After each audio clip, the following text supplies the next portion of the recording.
হে বরকাতু। প্রথমে বলবো, যারা অনেকে আমলে ব্যর্থ হয়েছেন, ধরা খেয়েছেন, শুধু তাদের জন্য আজকের এই গুরুত্বপূর্ণ ভিডিও নিয়ে আমি উপস্থিত হয়েছি।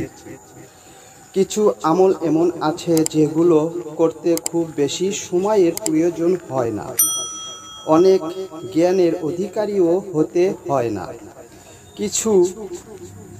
এগুলোর ফজিলত অনেক বেশি। এগুলোর বান্দার আমলনামাকে ভারী করে।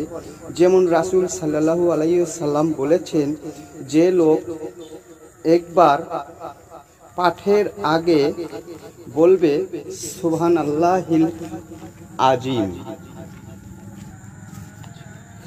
আল্লাহর কাছে দোয়া করতে যা ধারণা দিতে কোনো মাধ্যমের প্রয়োজন হয় না, বরং নিজের অন্যায় বা গুনাহের জন্য নিজের আল্লাহর কাছে ক্ষমা চাওয়া, যে ব্যক্তি ক্ষমার মানসিকতা দিয়ে আল্লাহকে ডাকবে।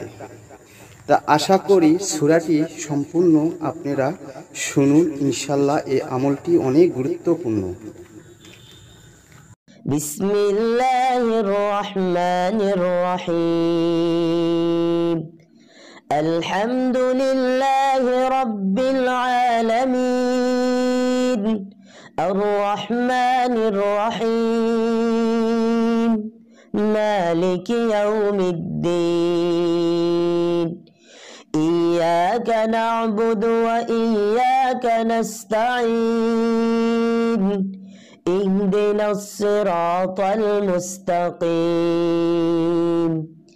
صراط الذين أنعمت عليهم غير المغضوب عليهم ولا الضالين.